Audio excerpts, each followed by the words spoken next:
Well, South Africans will be paying a whopping 13.8% more for electricity from next month.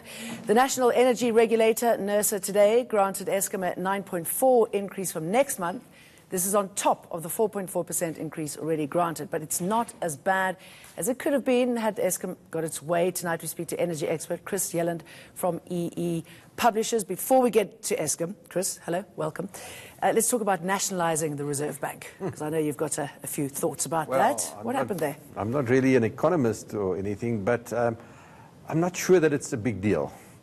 You know, the fact that it was privately owned or owned by the state really, in my mind, makes very little difference, other than perhaps perception, international perceptions. But does the international community want to see the clause, you know, like SOEs, sort of the point scenario? It is state-controlled anyway, even as it is. So to me, it's just a question of international perceptions might look at it somewhat negatively, but in practice, I think it makes very little difference. And I don't think it's, certainly in my mind, it's not a high priority, but perhaps in the minds of others in the electorate, it is a high priority to assert one's national sovereignty. Maybe it's considered to be important, but for me it's not important. All right, so message to some. Let's take a look now at what NERSA chairperson Jacob Modise said this afternoon. We made a resolution that allowable revenue will be 2.06,380 billion for the financial year 2019 to 2020. And that will be equivalent to a percentage increase of 9.41%. That's for the first year.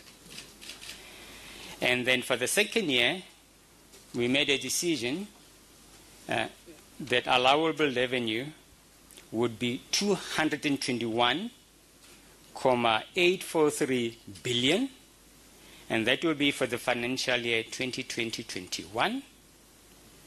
That will be equivalent to an 8.10% increase.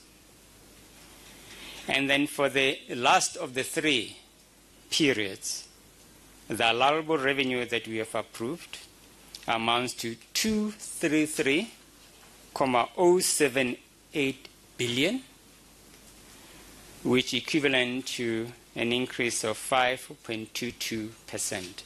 And this excludes all other increases that we may have provided before and the impact of the RCA. Right, so the implications of less of a tariff than what they'd hoped. Well, of course, Eskom are not going to be happy. No. Last year they got something like a 5% increase after applying for a 20% increase, and they're taking it to court. This time they basically applied for a 17% increase on top of the 4.5% that they were getting already. Probably knowing they wouldn't get what they asked for. And so they were really asking for 22%, and they've got 14%. So they're getting a lot less than they want. Eskom are going to be very stressed by this, because they really believe that in order to be financially viable, that this is what they need. But the point is they've had a 23 billion rand bailout per year for the next 3 years from the shareholder, and this is going to alleviate their cash flow problems for sure. And you wonder how much more they need and to stop being rewarded for bad behaviour. I should imagine that many reliant on electricity, as most of us are, though, the businesses, though, are breathing a sigh of relief at... Well, I don't think so. I think they were hoping for a lot lower. Certainly Business Busa has come out already to say it should not have been more than the inflation rate, but it's actually 3 times the inflation rate. You know, if you look at 14%, it's about 3 times the inflation rate. So I think business and industry will really be unhappy, but it looks to me like nobody is happy. No. And the regulator has got this difficult task of balancing the needs of customers, the economy, as well as to make sure that Eskom is viable, because nobody is going to thank the regulator if it drives Eskom to the edge and beyond, because the cost of not having electricity will be very much worse. We've got the technical team. Apparently they're still working out what to do. What can we expect from them? I don't know quite what to make of it. You know, they first started off, there was this mention of an Italian company called Enel. Really, Enel is a player in the commercial energy space, just like Eskom is. They're a competitor, actually. They're also very active in the renewable energy space. It made no sense to me to appoint them to dig around within Eskom, their competitor, you know, to find out what the hell's going on.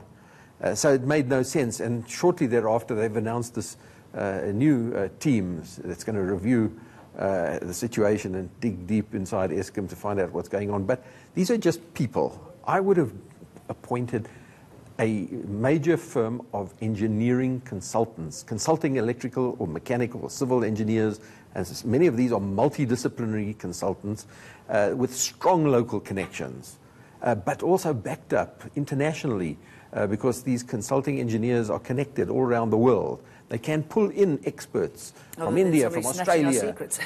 But it's important to be independent. And of course, Enel is not independent.